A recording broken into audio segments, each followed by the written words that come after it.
Welcome, everyone. Really excited to have you here for the first online Inform seminar. It's my really great pleasure to be able to do this. My name is Suzanne Newcomb, and I'm the Honorary Director of Inform. I've very recently kind of taken over steering from Eileen Barker, who's one of our speakers today. A lot of you in the audience know Inform, and I know you're very familiar with what we do, but some of you are new. So just very quickly, Inform was founded in 1988 by Professor Eileen Barker at the London School of Economics with direct support from the UK Home Office. And we moved to the Department of Theology and Religious Studies at King's College London in 2018. And Inform's an educational charity that provides information about new and minority religious movements and sometimes non-religious movements, spiritualities. We have a pretty broad remit. And we try to be as accurate, up-to-date as possible, using the methods of social scientific research to bridge the gap between academic research and the general population, or whatever specific publics might need information about minority religions. We exist to prevent harm based on misinformation about minority religions, and by bringing the insights and methods of academic research into the public domain. So this specific seminar in particular is about a subject which might be upsetting or triggering to some people, and I want you all to know that there's a list of resources for people who might feel they want a bit of support if they hear something upsetting, if they remember something upsetting in the context of this seminar. And if you go back to the seminar page on the Inform website, there's some resources for people based in the UK, the US, and Australia specifically. But if you're in another country and want some other ideas of places for support, or indeed if you want information about a specific minority religion that you hear about in this context, or that you also have experience of in this context, feel free just to email Inform, and we will try to put you in touch with appropriate people if it's not something that we actually can help with ourselves. So an ordinary Inform seminar is an attempt to bring a lot of different perspectives together on the same theme, and it's an approach pioneered by Eileen that's been really successful in face-to-face. And we're trying to compress that into a time you can actually stand to stare at a screen. So this is an abbreviated format. We really appreciate feedback about how you think it works, things we could do better, if we should do more of these, as this COVID timing seems to make them more likely. So the topic of sexual abuse in religious organizations or in faith-based context is something that never seems to be out of the news. This weekend there was a Today program on BBC about the financial restructuring of the Jehovah's Witnesses, and how that might mean that sexual abuse victims are not able to claim compensation in court. There's also a recent news article about the Catholic Church's freshly issued guidance to report any claims about allegations about sexual abuse by priests to the legal authorities in the country they were in, which is, of course, an important step forward, quite a few decades on from the first allegations. And also, just in the last week, there was a big expose on Yogi Bhajan's 3HO or Kundalini Yoga in LA Magazine, detailing the kind of abuse that went on within that organization historically in the lifetime of Yogi Bhajan, which had eerily parallel deja vu feeling to a lot of the reports about ISKCON about 20 years ago. So this is a subject that seems to kind of come around in circles, but on the other hand, we've got a lot more social knowledge, a lot more expertise on this. So it'll be exciting to see where we are now as opposed to 20 years ago. Sometimes in contexts relating to faith and belief, there are explicit theological justifications for sexual abuse. Sometimes these justifications are quite esoteric, so you're part of a special inner circle before these justifications are revealed.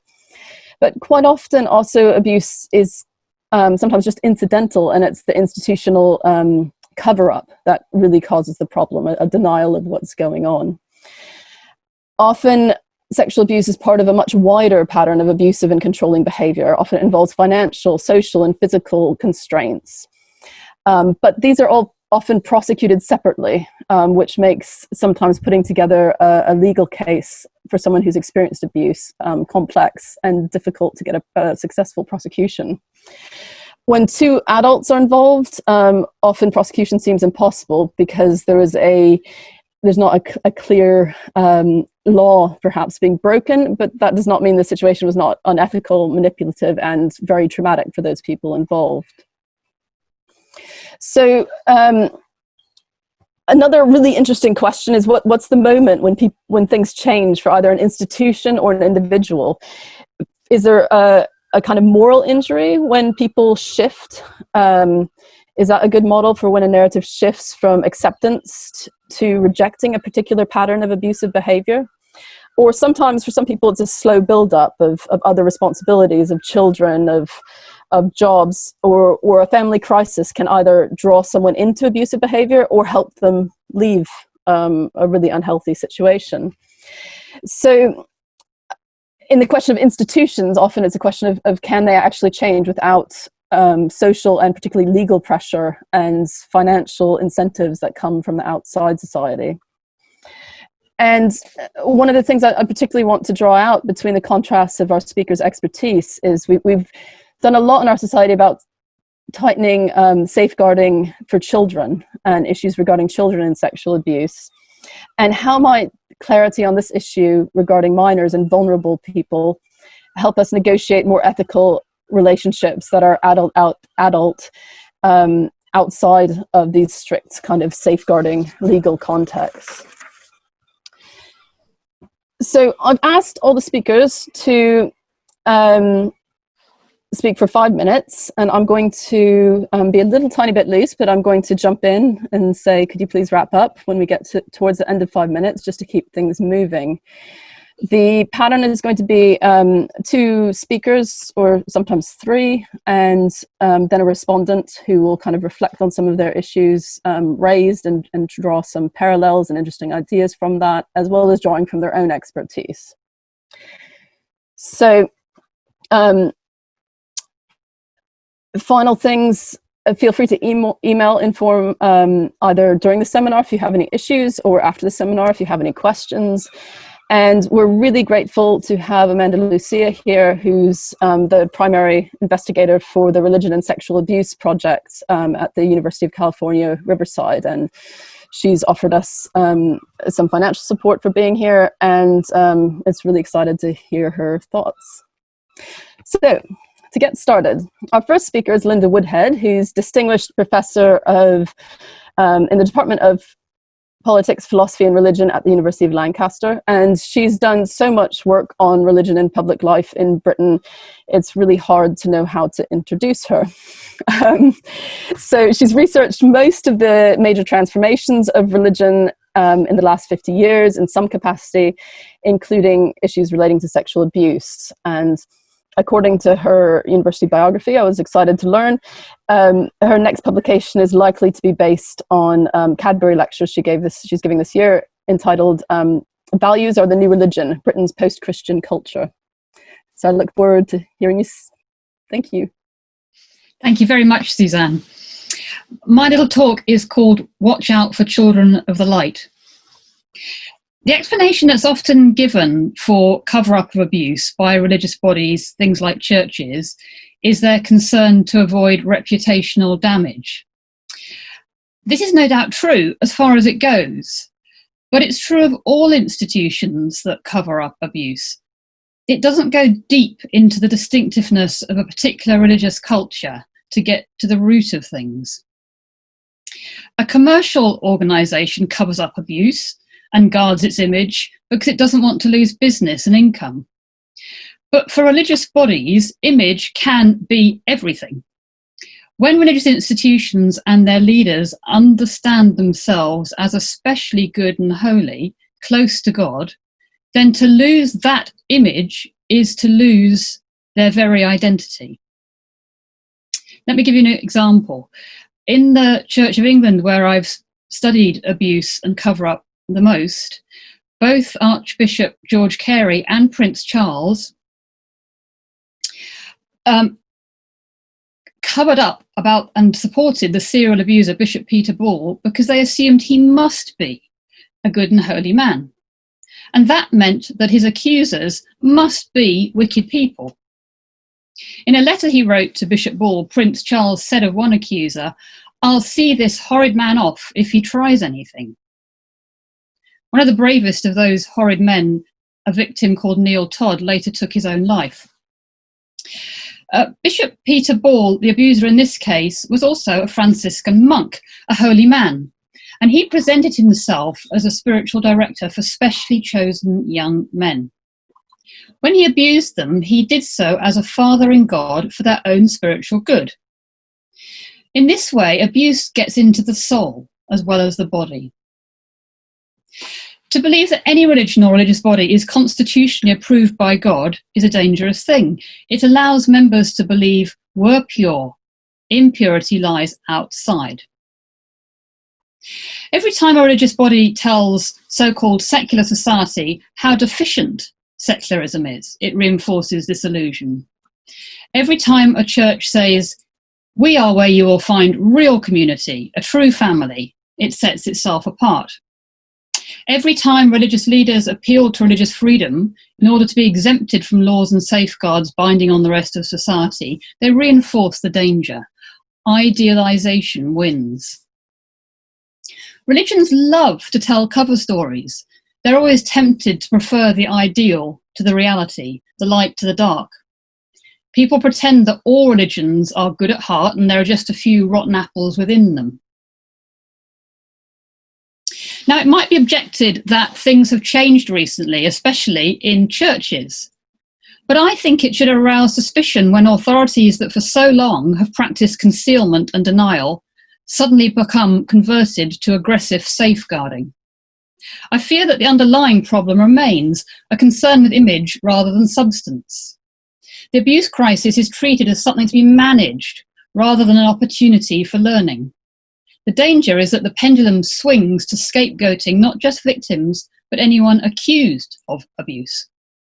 The underlying impulse remains the same: rid the collective body of impurity, maintain image. So to deal with this, there has to be a cultural or theological as well as a process-driven response. My own view is that ethical and spiritual life is a process. It's not a state of being once and for all, either sinner or saved. To say, as Christians often do, we're all sinners, is just as dangerous as saying this is the Church of the Saints. We can't duck the demanding process of looking honestly at how things really are and making moral discernments. Another serial abuser in the Church of England, the Reverend Gordon Rideout, imprisoned for offences against 16 children, was said by his archdeacon to have taken the view, and I quote from ICSA transcript, "He had been forgiven by God. His slate was therefore wiped clean as if the abuse had not happened." I believe that all of us and all our institutions are various shades of grey. Those religious cultures that find it especially hard to admit this will have a special difficulty dealing honestly with abuse, especially abuse perpetrated by sanctified leaders. Thank you.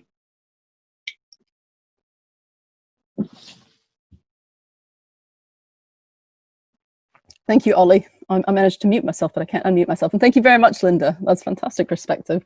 Our next speaker is Lethan Bartholomew, who is the head of the National FGM Centre at Barnardo. So that's female genital mutilation.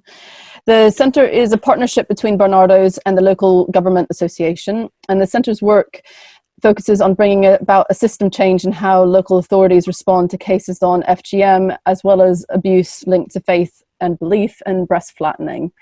And I think Lethan will explain the connection between FGM and faith and abuse a bit more.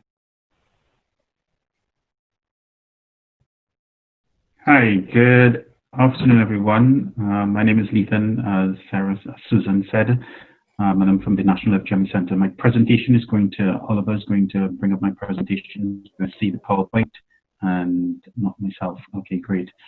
So if we can go on to the second slide.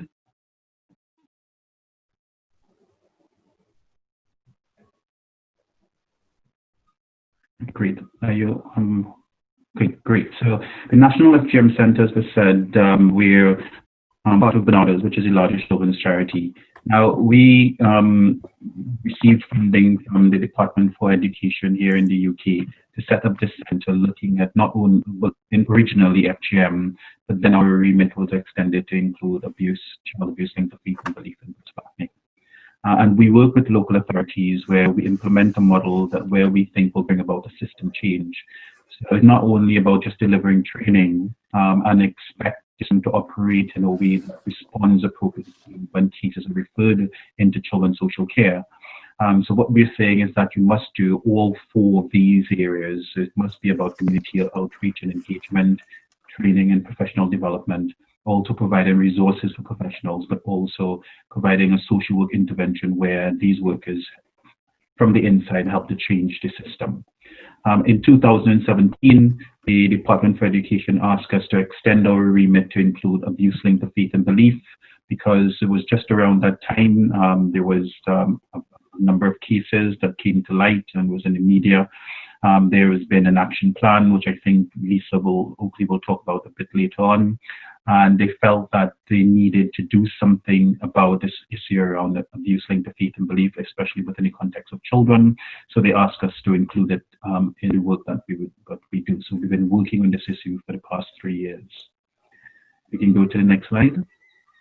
So when we think about female genital mutilation and which beliefs in witchcraft and spirit possession, and particularly around witchcraft, they're not two separate issues. In some situations, they do overlap as well.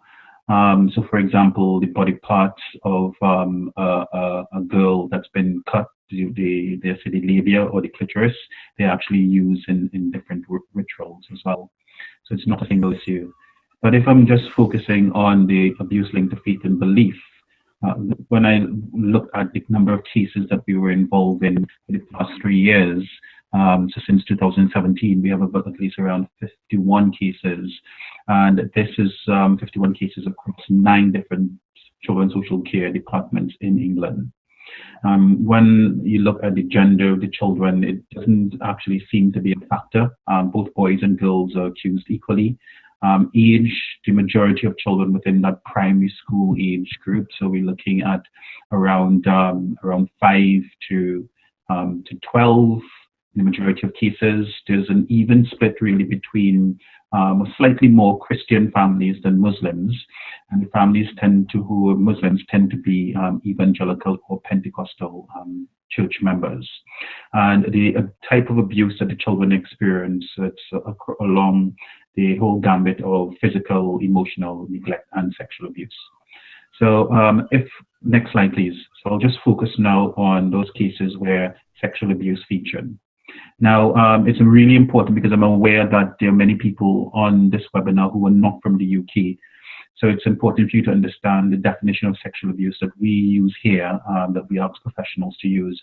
And that comes from a document that's called Working Together to Safeguard Children, a Shared Responsibility.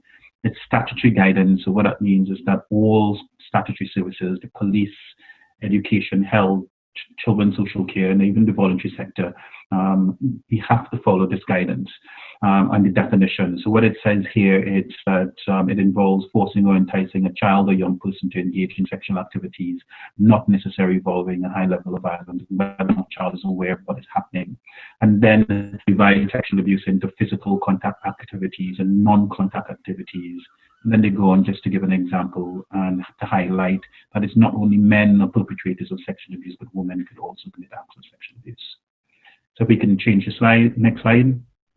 Now, when looking at the cases involving accusation of witchcraft and spirit possession, in the context of sexual abuse, when that happens, these are some of the questions that it raised and what we raised with professionals as well, a family's understanding of what is sexual abuse. Because in many contexts, in many families that we work with, the majority, I'll probably say is probably 99% of the families are either first generation or second generation families that originally came from overseas. So, and language is obviously an issue, and sexual abuse language does not exist in some languages. And for some parents, understanding of what is sexual abuse it does not parallel what we here in the UK think is sexual abuse as well, or what we know is sexual abuse. Now, understanding of what presents the greater risk. So the question really here is that is the act of sexual abuse a risk, or is it the belief that this child is possessed by an evil spirit or is a witch? Is that the risk? And for many parents, it's actually the belief that the child is possessed by an evil spirit, or is possessed, or is a witch. That's much greater risk than if sexual abuse actually really happens, because the sexual abuse is trying to resolve the greater problem, but the difficulty is they don't think along the lines that it is sexual abuse at all. So it's really about what does nullify the risk. And if the greater risk is the witchcraft or the spirit possession, the sexual abuse that happens is a way of nullifying that greater risk that's presented towards the entire family or even the community. So the role of the faith leader does play an important part here in these types of cases, because in some of these cases, and I know Lisa will go on to talk about this, it's that of the faith leader is not sexually abusive, but if he was supposed to probably ask that same family member if what the act that faith leader performed, if it was done by someone else, would it be possibly viewed as being sexual abuse? You would probably get a different answer. So they will probably think that yes, that is inappropriate. But the faith leader doing it is not viewed at all as being sexually abusive. So our understanding of the safety behaviors that families employ when they believe that their child is possessed by an evil spirit or is labeled as a witch is very much religiously and culturally interpreted for them. So context and the intent of what is happening, and these things are very important for when families trying to understand the acts of faith leaders. Can we go to the next slide, please? Right. So I just wanted to bring the next two slides just to talk about research that I'm doing, because I'm also doing a PhD, and the belief in witchcraft and spirit possession. That's the area that I'm focusing on, and I'm looking at it from the perspective of not only children who've been accused, but also siblings, because siblings they play a key part in understanding or witnessing the abuse of the child who was accused as well. And if you think about it, we all, 80% of us would have a sibling, and that's one of the key relationships we will have throughout our lifetime. And so I interviewed a sibling. This sibling here was a woman, and she's recounting her experience where she attended this church between the age of 11 and 13. And what she was saying here in this quote is that her mother attended several different churches in order to try to get her daughter exorcised from this evil spirit, because she thought that she was demon possessed. But the pastor of this church said to her mother that the other children will need to be protected as well. So this woman that I interviewed and her three other siblings, but the pastor said that she had to be bathed in salt water in order to ensure that she was protected from the demon that was in her sister's body. And she was stripped naked, and at the age of she said it was between 11 and 13, and she was bathed by this pastor with this salt water. And she's reflecting on it, and she was saying that, looking back, I was completely shocked, and she was reflecting on how much power her mother actually placed in the hand of this pastor, and her mother didn't actually really view what this pastor was doing was sexually abusive at all in the attempt of trying to protect her from being possessed. And in the next slide, she goes on to talk about her at a very young age being in this particular church, where she described this church as being a cult. And so what she was saying is, she said that I think we left when she was 13. So for 2 years, my behavior changed completely, because I was going to school preaching to people that if they don't turn to God, you're going to go to hell. So I had become part of this, which is called this hyper-religion. I would say this whole thing, in some ways is a cult. And then she went on to talk about later finding out when she was much older that this pastor this church that she attended fled to Ghana, and it turned out that he was sexually abusing children in Ghana as well. And the stark reality of her coming to terms with being sexually abused by someone who she called obviously a pedophile was something difficult for her to contend with, and it also affected her relationship with her mother for several years going forward.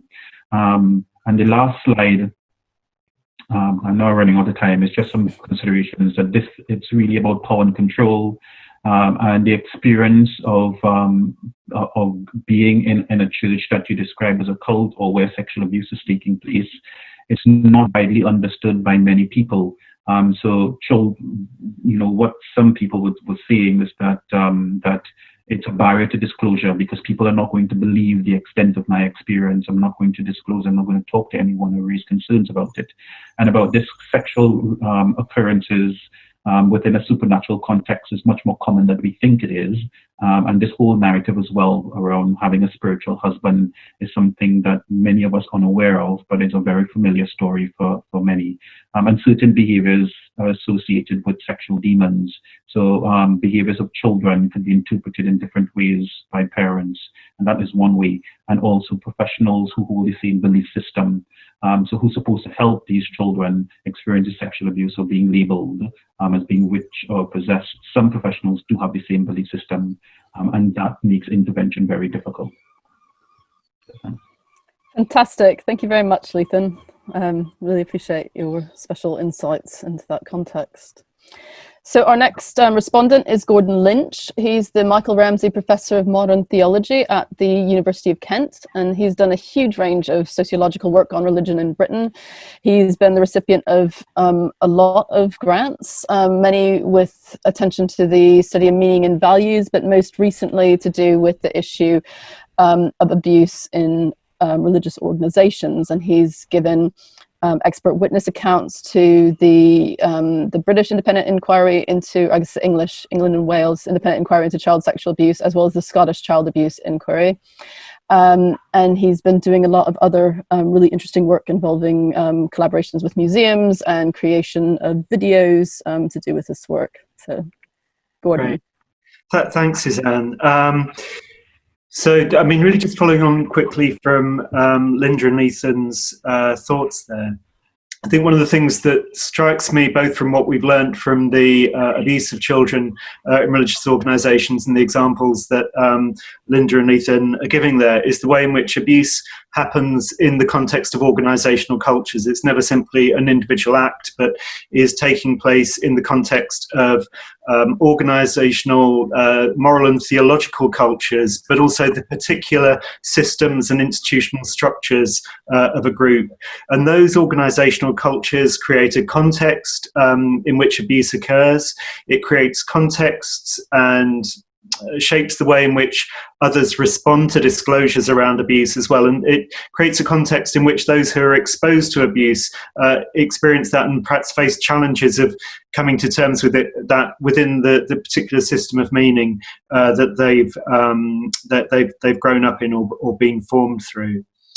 And I think we can see a number of themes that probably occur in the abuse of children in religious contexts that are also relevant potentially to the abuse of adults in religious settings as well. One is around the importance of charismatic leadership, the way in which a religious leader comes to embody or to mediate enlightenment or redemption, and the way in which that can create a context for trust and deference, which can facilitate the way in which an abuser may use of that to facilitate abuse, the ways in which those who still hold that leader in regard respond to disclosures of abuse, going back to Linda's point as well about Peter Ball, but also the way in which that trust in a leader can, for people who've been exposed to abuse in those religious contexts, lead to a painful and existential rupture of meaning, as well as the other emotional and physical aspects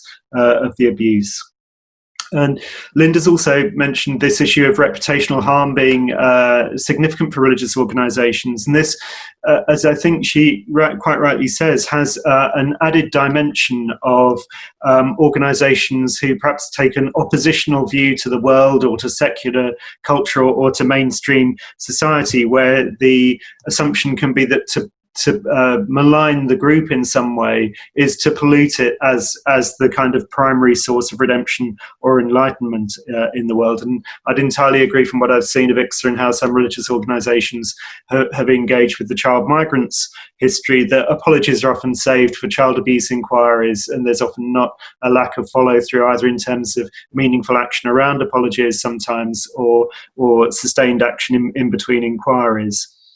A final thing just very quickly to say is that this we thought right at the start about the way in which theological cultures can legitimize abuse or in some ways can stand against abuse. And Lethan's given some really powerful examples there of the way in which theological cultures can be used to justify abuse. But I think another way of thinking about the intersection of theological cultures and abuse is the way in which they can sometimes create a context for additional harm that may not be just about direct legitimation of abuse, but may cause other kind of complexities around this. One example, as Linda mentioned, the way in which those who perpetrate abuse in religious contexts may believe their abuse to be removed through cycles of confession or penitence, the way in which those who've been exposed to abuse may be pressured to engage in acts of forgiveness, or the way in which concepts of vocation, for example, going back to the Peter Ball case, may be leading a group to hold a particular person as needing to be protected in some way, even though they've committed abuse. So understanding the ways in which theological cultures don't simply directly legitimate abuse, but create other dynamics around abuse that can be harmful to those who are exposed to it and create poor institutional responses to it, I think is really important. But thank you, Suzanne, for all the work that's gone into organising tonight. Great to be here. Pleasure to hear your thoughts. Thank you very much.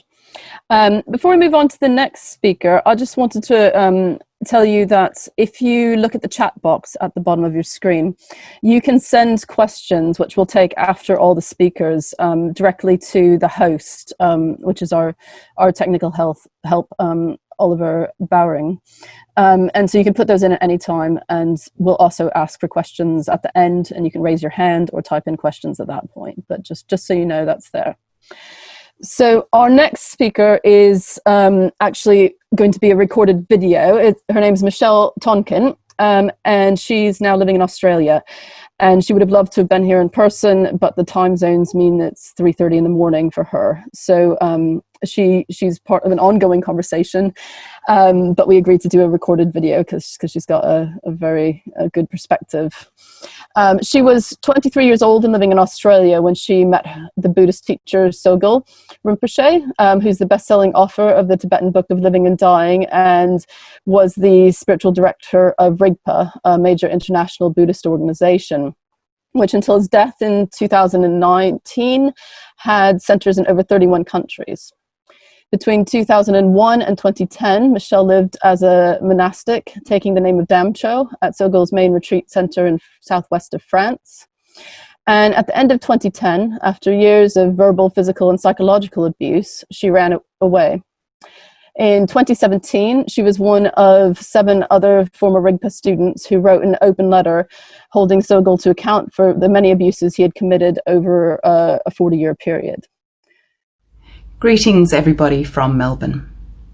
When I first read the Tibetan Book of Living and Dying, I found many tools and methods that helped me understand the suffering that I was experiencing in my early 20s. And when I met Sogyal Rinpoche, I was bereft with the feeling I have nothing more to lose. I was desperately looking for a new means to make sense of my life. Meeting Sogyal at a time of situational vulnerability is just one thing I have in common with the many other women and men who've been abused by him over the years. Another is that we were manipulated with scriptural and hagiographical justifications that primed us to receive and tolerate abuse. I want to share with you some insights into my experience and about how I interacted with Sogyal's young female attendants, whose sexual abuse I only learned of after leaving Rigpa. As I do, I will weave through a few of the scriptural narratives that justified the many kinds of abuse that Sogyal committed, and the spiritual views that gave us the tools to ignore, to deny, and in some instances, to enable the abuse. There are also the elements that ensured we were kept silent. In my early days, I saw on occasion Sogil publicly humiliate his older students. This didn't sit well alongside the benefit that I was gaining from meditation and contemplation. When Rigpa instructors explained that Sogil's unorthodox behaviour challenges the student's ego, I entertained the notion of it being an opportunity for a retraining of the mind. Rather than judge the teacher, students were taught to look within at their own judgmental mind, to consider they were clinging to a dualistic notion of good and bad. The anthropologist Marianne d'Absence has covered this in her considerable research. The Buddha taught that suffering exists, and he also taught that the end of suffering can be realized. The path to the cessation of suffering is the Buddha's teachings, and Sogil told us he was offering a helicopter ride to the top of the mountain where this path led. His unconventional ways were not the gradual path of other traditions. This swift path relied on devotion and ultimately required the student to invest in seeing the teacher as none other than the Buddha. I speak of this in much more detail in a chapter on pure perception and pure suffering in a forthcoming Informed publication. So, partially cultivated through the Rigpa culture and partly reasoned through my own need to find a way to free myself of my past experiences, I gradually found myself taking on more and more responsibilities in Rigpa. When I was 29, I moved to Lerabling and soon after took ordination as a nun. Once I was at Lerabling, I found myself on the receiving end of Sogil's temper. He verbally abused me at first, trialling how I would react, and then he started to physically abuse me. These both increased in severity and frequency over time. A verse from a practice that we recited daily states, "Towards the lifestyle and activity of the Lama," that's the teacher, "may wrong view not arise for even an instant, and may I see whatever he does as a teaching for me. Through such devotion may his blessing inspire and fill my mind." A strong spiritual heritage of unconventional training preceded Sogil. Those who received the wrathful blessing of Sogil were considered to be very fortunate, as this was viewed as the ripening of our own karma on the path to enlightenment. We would believe Sogil's crazy wisdom to be clearing obstacles to our path and practice and purifying negative karma. Another view that was widely held, and one that a sexual abuse survivor mentions in the Canadian documentary In the Name of Enlightenment, is the notion that Sogil is clearing blockages in our chakras. We clung to these beliefs so strongly that when Sogil struck us, we aimed to remain open and look into the pain, into the nature of the mind that was perceiving the pain. Though this was evidently abuse, this notion was never entertained. For example, one of Sogil's attendants was struck so forcefully that the on-site medic declared her concussed and insisted that an ambulance be called immediately to attend to the 2-inch gash on her scalp. Sogil did not allow this, and he also told everyone involved to keep the event a secret. Secrecy was scripturally edict. "Don't tell anyone, as they won't understand," was often said by Sogil, as he would hint at the secret nature of higher training and the fact that his crazy wisdom methods would be wrongly interpreted. This is also what kept me from entertaining my own concerns around the lifestyle of the women that I was working alongside. For many years, I filled a public and ceremonial personal assistant role for Sogil. In the private sphere, other attendants who weren't nuns would attend to his needs 24 hours a day, dressing, bathing, massaging, cooking, and relaxing with him. We would debrief when reminders or communications needed to traverse his private and his public spheres. When those of us working most closely with Sogil would see one of these women struggling, the story would go around that he's working strongly with her. In the time I was at Lerabling, there were 2 women in particular that I was very close with. They often joked with me that looking after Sogil was like caring for an oversized baby, to the extent that they were even required to wipe his bum. They both dealt with the training differently. One would seem to cope incredibly well until she reached breaking point, and then she would bolt and run away. I saw this happen maybe 5 times. A strategy of coercing her back, caring for her, and rebolstering her sense of self was carefully choreographed and involved her husband, amongst others. The other, when Sogil worked strongly with her, was treated by him like an abused dog, degraded, kicked, punched, pulled around the room by her hair, denied care. Each time this happened, her confidence and vibrancy diminished further until she was finally admitted to a psychiatric institution for care. One pattern which I noticed is that when the balance amongst Sogil's team of private companions was out of kilter, through no fault of their own, is that the physical beatings I received increased. One person described me as being the battered housewife by proxy. It was only after I left Leribling by running away, as I couldn't fathom any other way to protect myself, that I heard of the degrading and violent sexual acts these women were subjected to. I won't share details here, as this is their story to tell, but some can be read in the Lewis Silken independent legal investigation that was commissioned by RIGPA, in the book Fallout by Talia Newland, and in Sex and Violence in Tibetan Buddhism by Mary Finnegan and Rob Hogendown. The Buddha recommended that his disciples should follow the law of the land where they abide. This was completely ignored by Sogyal, but he did call on a number of Buddhist metaphysical alibis from his tradition. One aspect which has ensured that many victims haven't even admitted to the abuse is the threat of hell. It is said that turning against the teacher results in very grave negative karma, and to speak out against him is one of the 5 heinous crimes.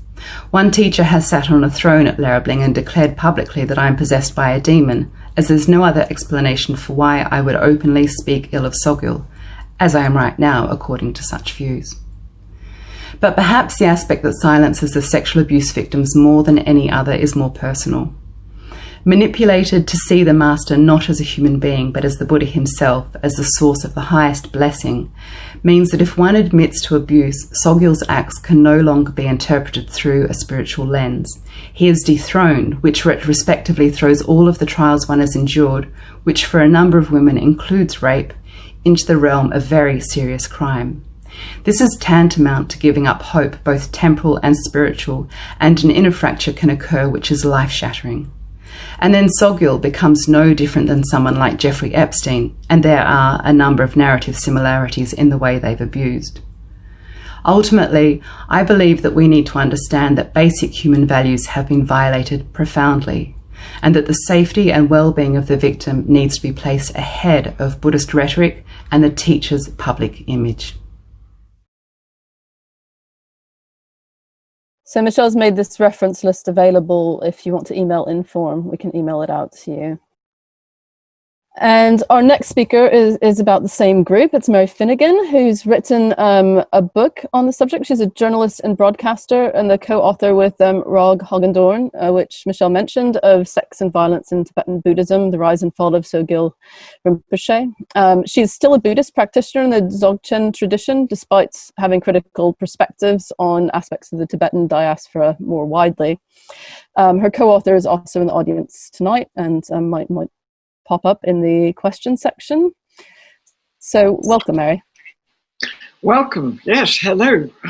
I'd like to thank Michelle for speaking direct, stark reality truth and for being one of the 8 people whose open letter in July 2017 brought about Sogyal's fall from grace. I first met Sogyal in the spring of 1973, along with other people who shared my interest in meditation. I found him a place to teach, a house in Kilburn, London, which we squatted in the name of the Nyingma tradition of Tibetan Buddhism. I do not refer to Sogyal as Rinpoche. It's a title accorded to lamas in recognition of their contemplative realization and scholarship. Sogyal was a charlatan who was never trained as a lama. But we didn't know this in the 1970s. We were naive, ill-informed, and enthusiastic. We felt lucky to be involved with Mahango. It soon became obvious that our newfound teacher had an insatiable sexual appetite.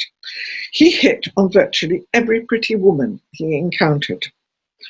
It didn't occur to us then that this behaviour was not compatible with the power imbalance inherent in his role as a lama. The late John Driver first sounded an alarm about Sogyal. John was a respected Tibetan Buddhist scholar practitioner. I am a journalist.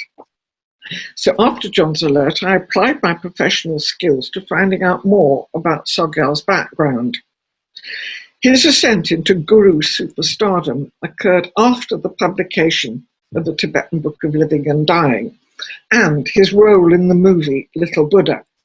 His organization, RIGPA, went global. In 1994, a woman known as Janice Doe sued Sogyal for sexual abuse and battery. This was the first time we heard about the beatings he inflicted on members of his inner circle.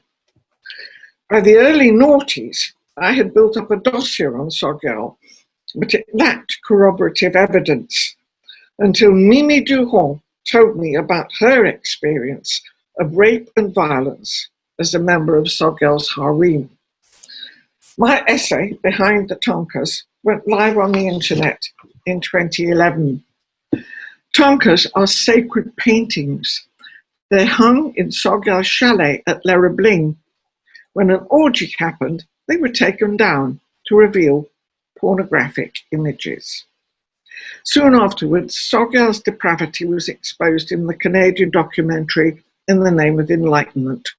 And soon after that, I met Rob Hogendoorn. We discovered that we worked well as a team, so we wrote Sex and Violence in Tibetan Buddhism and are now updating it for a second edition. Sogyal fled to Thailand after the publication of the 8th signatory letter. He died of cancer there on the 23rd of July last year, steeped in scandal and publicly disgraced by His Holiness the Dalai Lama. Thousands of students abandoned Rigpa between 2017 and 2020, but thousands stayed loyal to Sogyal, the cult leader who had brainwashed them into blind faith adoration. So what of his legacy? Rigpa's public presentation emphasizes business as usual. Their schedules include teachings by ethnic Tibetan lamas, and also with eye-watering chutzpah by Patrick Gaffney and Dominique Side. The two innermost disciples who knew beyond doubt about Sogyal's behavior, who enabled it, condoned it, and concealed it, who lied about it in public and in private for more than 40 years. But behind the scenes, Rigpa is in big trouble. Most of its national groups are close to bankruptcy, and the Charity Commission for England and Wales is due to publish a report on the statutory inquiry into Rigpa UK. Two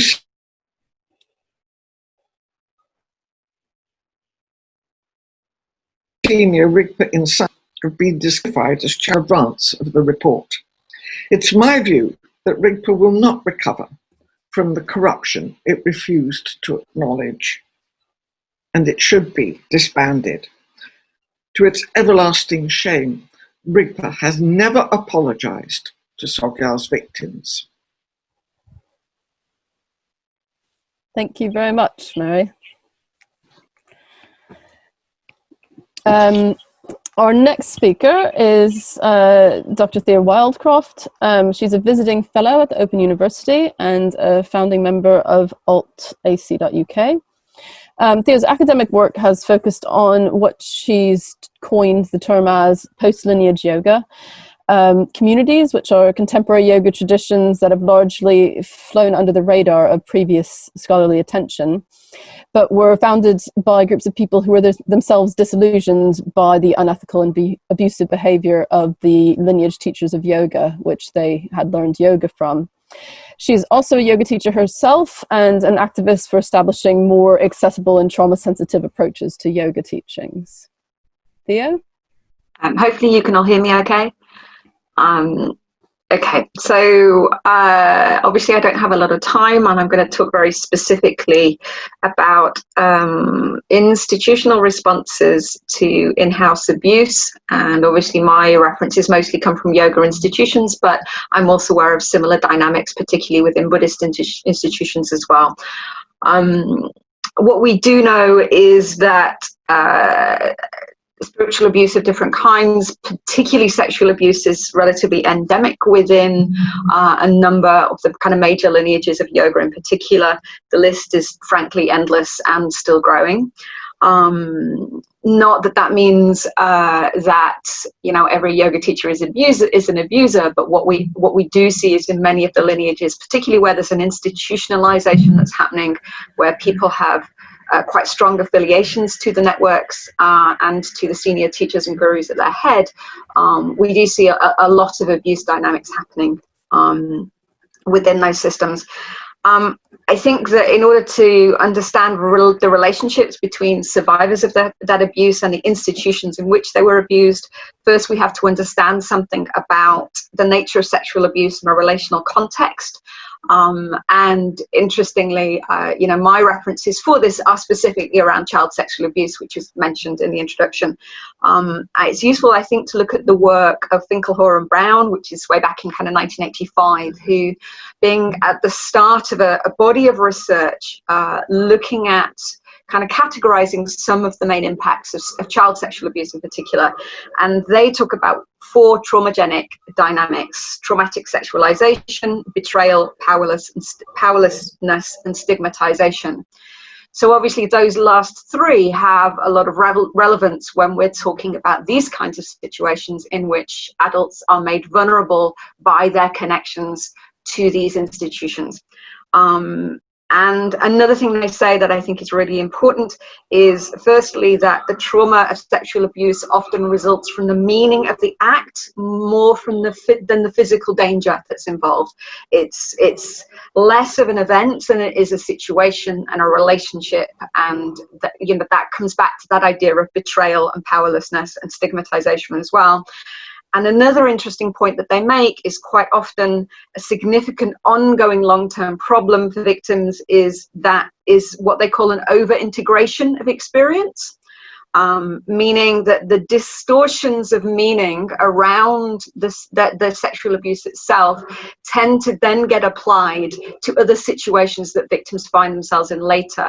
In other words, they learn unhealthy dynamics and unhealthy ways of relating, which then allow them to be re-traumatized later on in different situations. There's later work by Sweeney et al. And various other people are making the links between that kind of abuse, the kind of traumagenic dynamics, and then the context of institutional responses, and specifically institutional re-traumatization. So there's a particular piece of work there looking at mental health institutions. So in other words, the places that survivors often end up if they feel they need help, if they feel that they have been rendered in some ways, you know, in need of mental health help. And what they talk about is that there's a lack of acknowledgement about the resulting need for safety, mutuality, collaboration, and empowerment for survivors. So often symptomologies are addressed without addressing the actual relationship needs that survivors need to heal, if that's making sense. And I think, again, this is of interest when we're thinking about institutional responses within things like lineage and ashram situations and similar places, where we're also talking about institutions of care that are looking somehow to kind of provide adequate responses, and in most cases honestly failing to do so.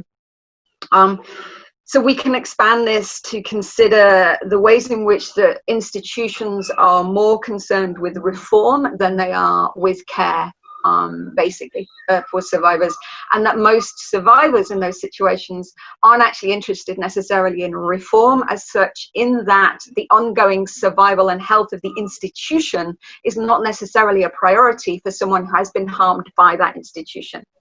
So you get this place in which the institutions involved, which have often been involved in covering up the abuse to begin with, are essentially working at cross purposes with the needs and desires of survivor groups themselves. They're working from very different places and with very different needs and desires as a result.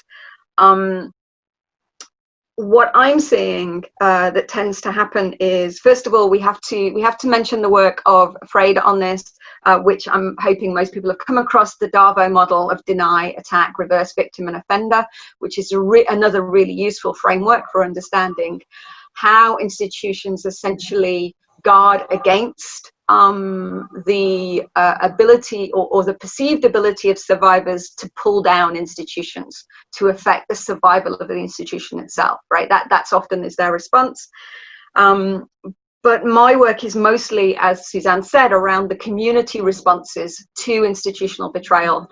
And actually, in most post-lineage networks, you find a real mixture of people who have been harmed by institutions, but also other people who've left institutions for other reasons, or who have multiple allegiances to different institutions of different kinds.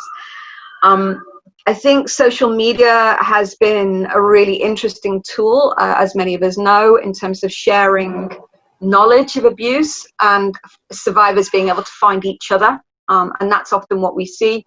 And most commonly, I see a pattern by which that when allegations come up, when accusations come up, that survivors start to find each other often online, and there's a kind of process of group solidarity that happens among sharing those narratives and sharing those stories, and that can be seen as a way of combating the powerlessness and the denial that's happened. You know, that particularly the denial that abuse occurred in the first place.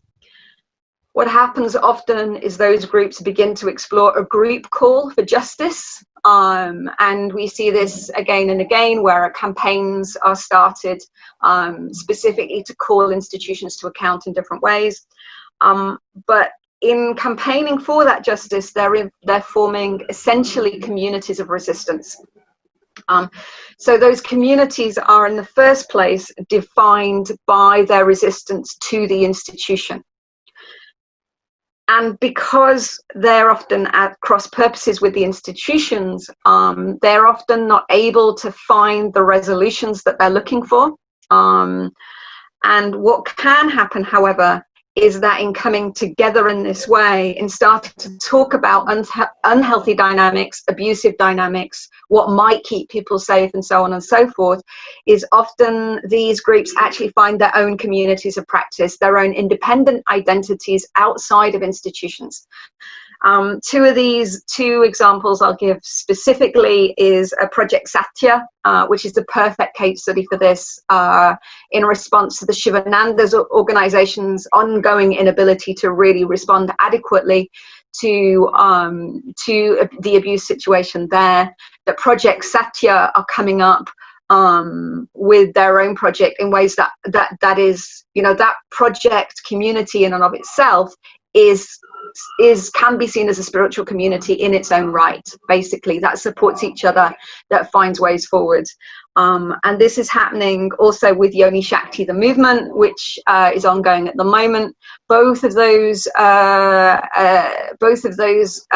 groups are crowdfunded, so they, you know, there's a sense of community buy-in that's happening.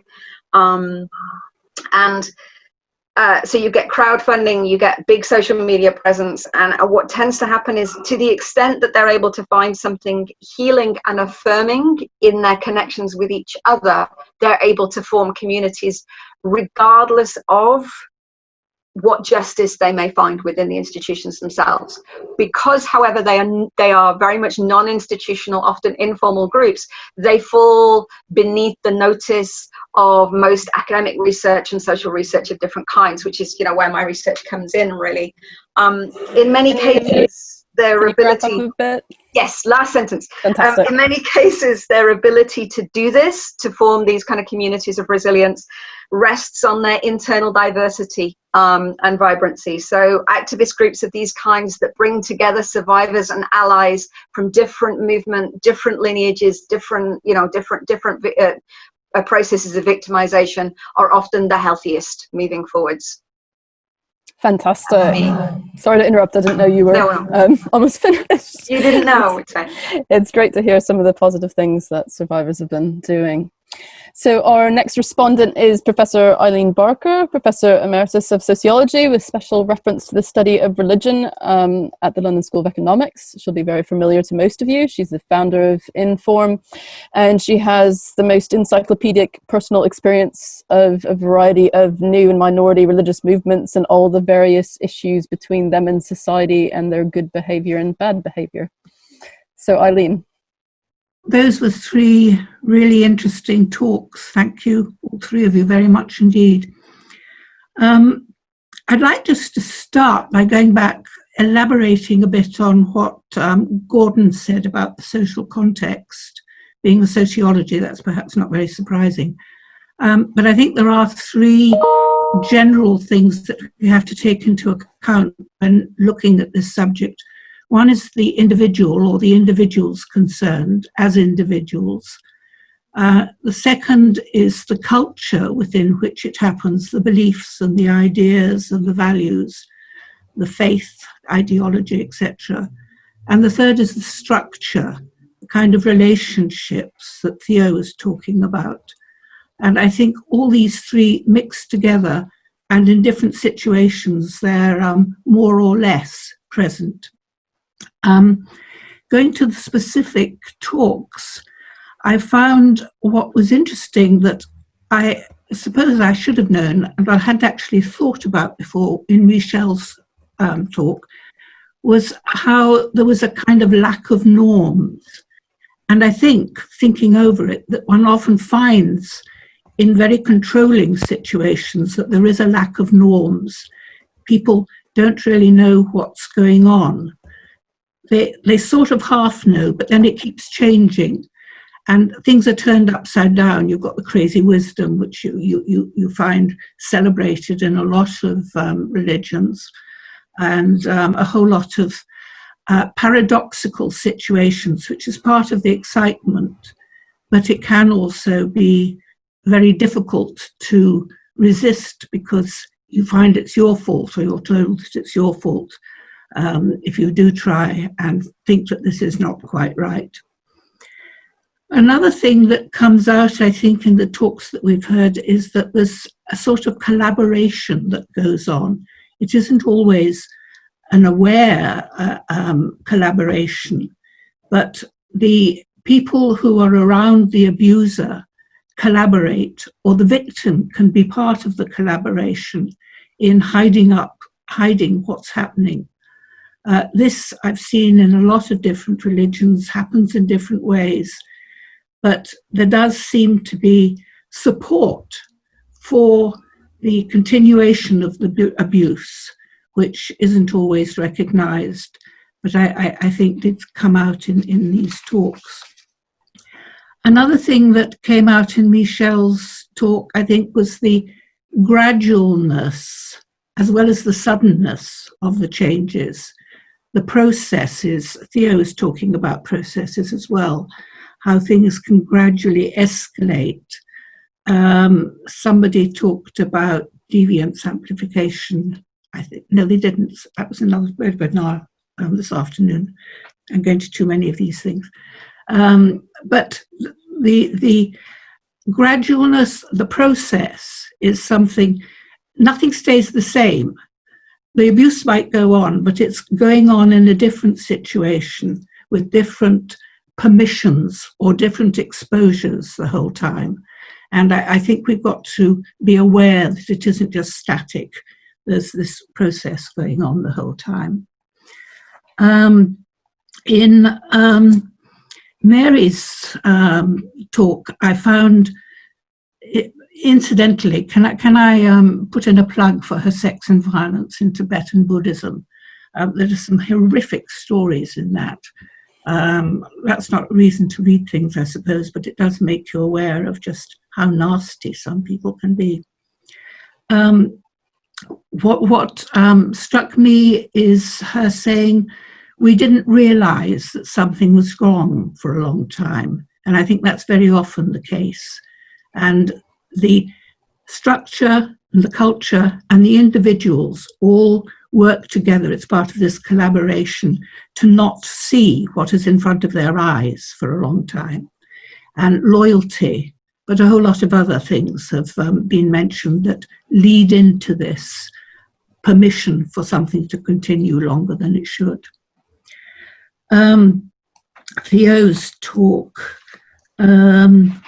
relationships. Yes, I think she's absolutely hit a nail on the head with this. We do often forget that relationships are what all human beings exist out of, in a way, as social animals. And relationships make us and break us. And very often when we are trying to stop something, we're too pointing at particular things instead of the give and take and the building up. Almost well, sometimes it is the agreement by the victim to be victimized. And we need to understand a whole lot more about that, help the victim to realize. The media, I think, is certainly very important as a context. The exposure of what was going on in the Catholic Church, I think, has made an enormous difference to what is understood now and wasn't understood 10, 20, 30 years ago. When the Jimmy Savile story broke in England, that again led to a whole lot further exposures, some of them false, but made people look where they weren't looking. Some carpets were lifted up to see what was being swept under them. I think another important thing that Theo said was the difference between reform and care, reforming the institution and caring for the individual. I think sometimes there is a lack of awareness of the difference, and safeguarding and getting everything right is sort of bundled together. And then finally, I just like to stress what she said about the former victims becoming groups. The International Cultic Studies Association does a lot of work with second generation and first generation and multi-generational members who get together when they have left a particular religion and support each other. There are certain groups that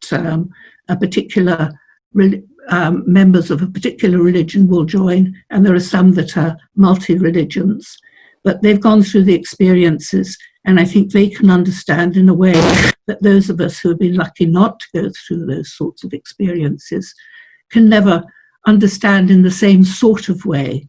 We can sympathize, we can try to empathize, but I think that we need to facilitate far more of this, enabling people to be able to talk to people who understand, and just make the people who have been victimized not feel alone, not feel ashamed, not feel by themselves that nobody understands, and helping them to understand themselves. I think that's all. I just thank you to the three speakers, which I enjoyed listening to very much. Fantastic. Thank you, Eileen. So we've got our last set of speakers now. Our next speaker is Professor Belinda Winder, a forensic psychologist from the Sexual Offences, Crime and Misconduct Research Unit in the Department of Psychology at Nottingham Trent University. Sexual abuse and religion has been an area of interest and research for Belinda for a number of years, and she's co-edited a book called Sexual Crime, Religion and Spirituality, which was published last year by Palgrave. Belinda. Hi, thank you. So yes, I'm a forensic psychologist specialising in understanding the perpetration of sexual crime. And as one of the strands of our research over the last 5 years or so, myself and my colleague Nicholas Blagden have been conducting a series of research studies with religious individuals who have been convicted of a sexual offence. The findings from this kind of qualitative research, we've now got over 30 participants across more than 3 religions, and it's growing, spoke about the justifications for abuse, and I think this answers one of the questions that Rob had in their chat, as well as how religion enabled people to acknowledge their abuse and move on with their lives post-offending, which is helpful because shame or sitting with shame is a risk factor for further sexual offending. We'd moved on to our third research study with Muslim perpetrators when 2 of our Muslim colleagues joined us, Ramanara Chowdhury, who is hopefully part of the audience today, and Imam Farooq Mullah. Both were keen for there to be more transparency about sexual abuse within their community. And at their suggestion, really, we initiated a parallel programme of research studies with victims of sexual abuse. And this was victims of sexual abuse by religious authority figures to go alongside our ongoing perpetrator studies. And the first study with the Muslim victims of abuse by imams or teachers is what I'll be speaking about just in the next few minutes tonight. So religious beliefs can be used to justify abusive behaviour, and the modus operandi of perpetration, the demographics of victimisation, and the facilitating impact of situational factors will vary by faith. The abuse will mould itself to make optimal use of situations or beliefs that act as camouflage for the abuse, and make the reporting of such abuse less likely to be communicated or believed, as we've heard this evening. Many of the perpetrators of sexual crime in a religious setting are those who hold legitimate authority over other religious adherents. And where this is the case, it is possible, and indeed happens, for individuals to commit abuse over a longer period of time and or against multiple individuals. And I should add another factor here, that it often takes much longer for victims to realise they've been abused, and this can really add to the trauma they've suffered. For this particular study, we interviewed people who have been abused by imams, as I said. We used kind of qualitative, interpretive, phenomenological analysis, which looks at how the person makes sense of something significant that's happened to them, and adds on a kind of a layer of psychological analysis, like psychological depth to that.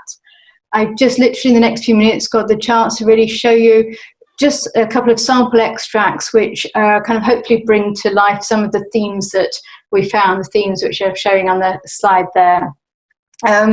So if we can go to slide 2, please, Oliver, which has got the extracts. Thank you very much. So I'm not going to read the extracts out, but I will just give you a little bit of a commentary to go alongside this. So abuse by a religious leader impacts upon someone's faith.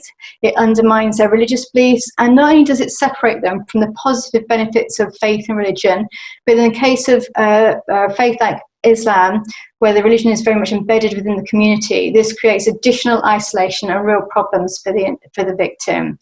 In the second extract, the hated the thought extract, we can see another aspect of the toxicity of silence and the kind of distancing from faith, which comes with elements of the faith causing feelings of repulsion. So holy elements become conditioned into being associated with really negative thoughts and feelings. These feelings had relational consequences, and that victims could not then authentically engage in religious practice. So, for example, recitation of the Quran, which is integral to the daily prayers and to Ramadan, well, this negative association prevented individuals accessing the kind of foundational spiritual practices over a substantial number of years. And in the next extract, again, I informed my mother, we see more about the toxicity of silence that we've kind of heard about. There's a kind of unambiguous understanding that the message people received from anyone they told the abuse to was that religious figures could not carry out abuse of such a nature. Victim blaming becomes a standard response to disclosures, and there's a corresponding transference of guilt and shame onto the victim. This facilitates the need by others, in this case the mother, to self-soothe through denial. This didn't happen, it isn't true.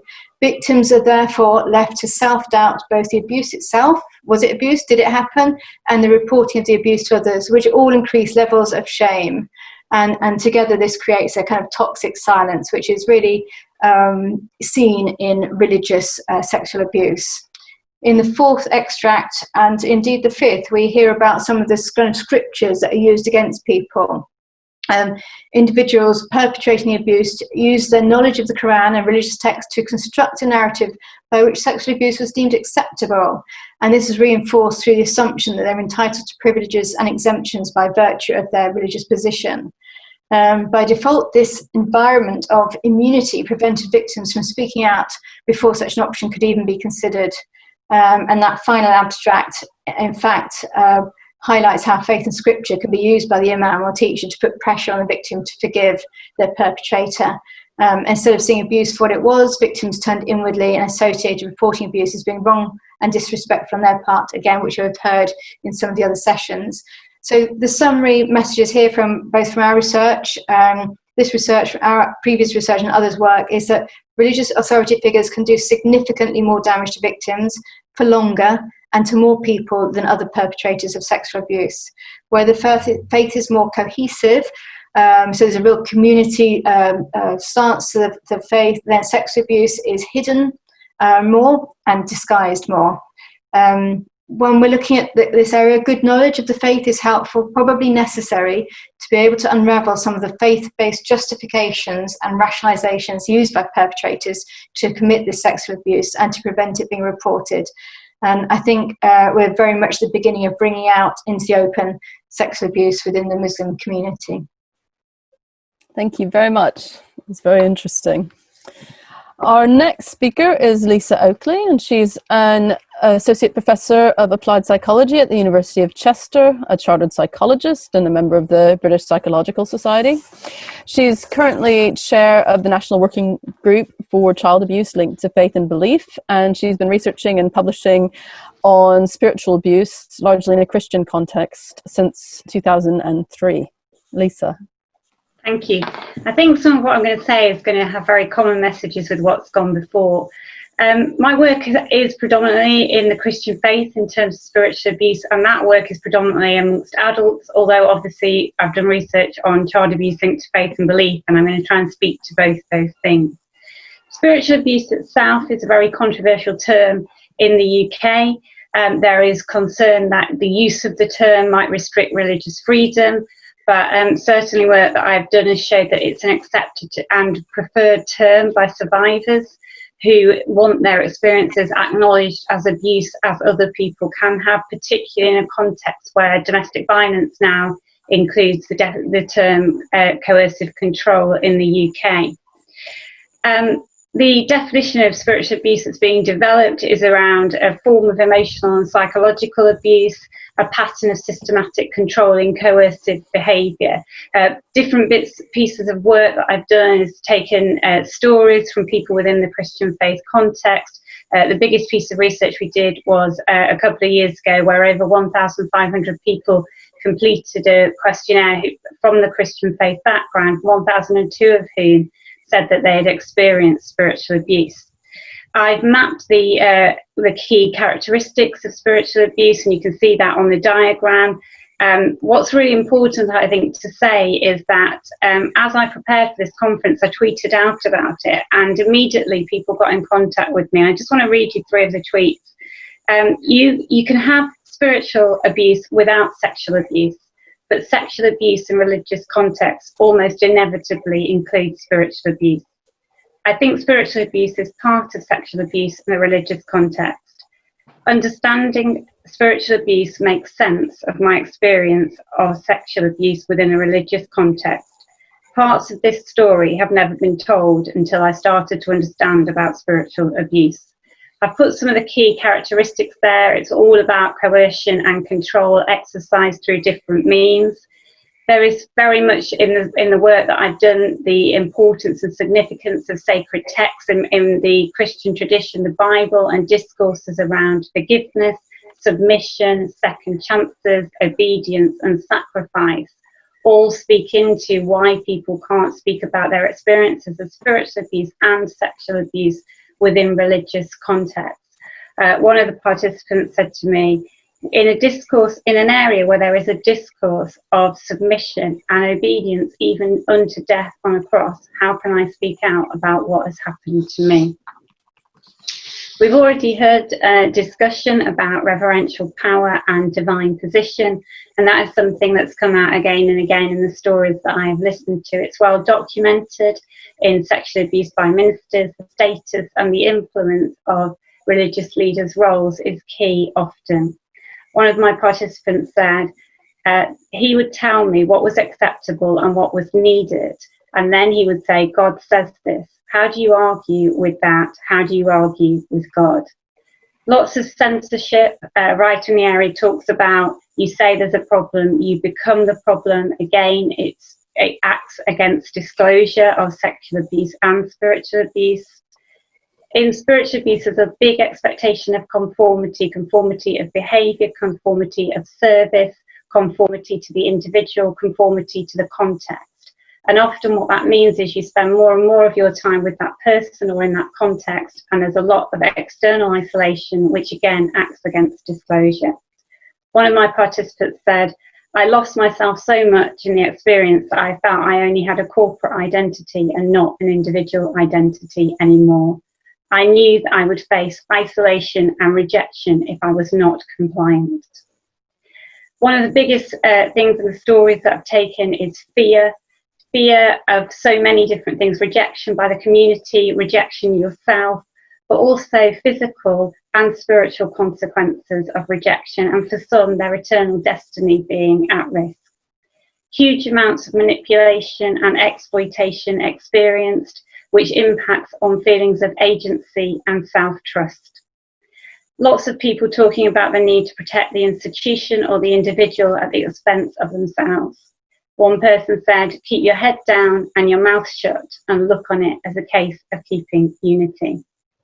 So I think there's a deep interconnection between spiritual abuse and sexual abuse and religious context. And just to finish, in terms of child abuse linked to faith or belief, we did some research in this area. Lethan's already talked about the links that there can be between beliefs in witchcraft and spirit possession and sexual abuse. And we did research in this area with 1,371 participants, many of whom were practitioners, who said that 33% of whom said they would struggle to identify indicators of child abuse linked to faith or belief, and 67% of whom said they needed more support in this area. In the UK, there's a national working group for child abuse linked to faith and belief that was established in 2011, a national action plan in 2012, and that's a multi-agency group trying to work together with faith communities, statutory agencies and grassroots organisations to look at how do we raise awareness of child abuse linked to faith or belief, how do we look at the links between spiritual abuse and sexual abuse and other forms of abuse, and how do we intervene and build better support in that area. Fantastic. Very well timed, Lisa. It's been pointed out to me that we are running over the time we said. It's nearly 8:30 already. And so I'm sure that everyone I hope all the speakers are ready and willing to stay for questions, hopefully till 9. But if you do need to go, that's okay as well. But I think we're probably likely to go to 9.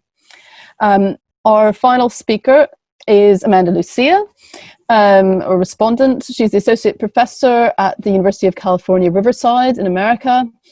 And she's the principal investigator of the Religion and Sexual Abuse Project, which is funded in part by the Henry Luce Foundation. So thank you very much, Amanda. Thank you. This is amazing. And I think I am very persuaded by Eileen Barker's idea to bring various perspectives together to address any issue. But I think it does strike us with the various methodologies and potentialities that are really quite productive. So I'm very grateful to have heard all of your amazing talks. I want to start by I think that my response to Lisa, which of course I've just developed off the cuff, having just heard her paper just now, but will lead us into other territories. So I want to just start with a few quick thoughts and then think about maybe larger questions. I thought that it's interesting. I've read several books lately that have just talked about how abuse is everywhere, and that thinking about it in particular religious contexts is discriminatory and potentially unfair to new religious movements or to religious fields. And so I want Belinda Winder to publish her data as soon as possible, because I think that's really interesting. You've given us some actual facts and qualitative and quantitative data that looks at what you argued, that religious authority figures can do more for longer and have more silencing potential. So I think that's been echoed by a lot of the different speakers today. But that's useful and interesting to see, and the faith-based rationalization that goes along with it. I also thought that as we tend to do that and think about religious context as specifically enabling, it was also interesting the way that you centered abuse. As you said, I think abuse molds itself to the theological frame. And so I was thinking to myself, in what ways, by focusing on the theological frame, are we not thinking about people who may look for those theological frames in order to perpetrate abuse? And what's the reciprocal relationship there between abusers who intentionally find religious means to do so, and then religious frames that thereby accommodate those? So thinking about relationship in that sense, that was really helpful and very interesting. Thank you for that. And then this is a larger problem that I am thinking through in my own work, which is very new. So I'm grateful to hear from all of the experts on this panel. But Lisa, I couldn't help but think to myself, when you're thinking about spiritual abuse, I kept thinking, isn't that just religion? In the sense of that we're working within a frame of a context that intentionally creates fear, obedience, vulnerability, a demand for submission, a demand for powerlessness, for deconstructing the ego, for accepting oneself as lesser than. Which then is kind of my larger question in thinking about this project, is that what framework by which are we considering abuse? Like, are we thinking about kind of a independent, self-determined, free will enacting democratic subject? And that's not the subject of any guru movement I've ever studied or worked with. Like, that's not the ideal. And so when you're asking people to come forward and speak about their abuse, you're actually, I think it was so well worded by Michelle Tonkin, arguing that you're asking them to upset the entire worldview that is informing themselves, their identity, their community. To speak against the teacher is an explosion of the self. And it's not a self-determined relationship at all. So I found that to be, and I thought that, I know I'm only supposed to be speaking to the two of you, I guess, but Letha Bartholomew's point that what is the greater harm, right? The greater harm would be denying the authority of the teacher, or the greater harm would be the actual witchcraft through which is justifying abuse. So I know that we have a lot of questions and a bit over time. I also just maybe had one other thought that we might bring to the group to think about, in that first generation participants may have some sense of this subject that we are imagining who is abused, this free will enacting democratic self-autonomous subject, which has its own lineage and history that we kind of have to acknowledge. But then what of second generation people? What of children who've been raised in this movement, who've been born into a different understanding of what subjectivity is? And how do our studies maybe impact or reflect differently upon these generational differences? So those are my thoughts, and I'm so thrilled to hear all of you, and thank you very, very much. Fantastic. Thank you for your reflections, Amanda. So I'm going to let you go this evening. I'm sure we could stay here and talk much longer, but you've had great attention for 2 hours. It's been fantastic. Please email Inform if you have any questions, and we'll try our best to direct you to more answers. And thank you very much to all our speakers and respondents. They've had a wealth of expertise, and I know there's been a wealth of expertise in the audience as well, and I wish that we had a longer discussion to draw all that out. And yeah, it's been a pleasure. Thank you.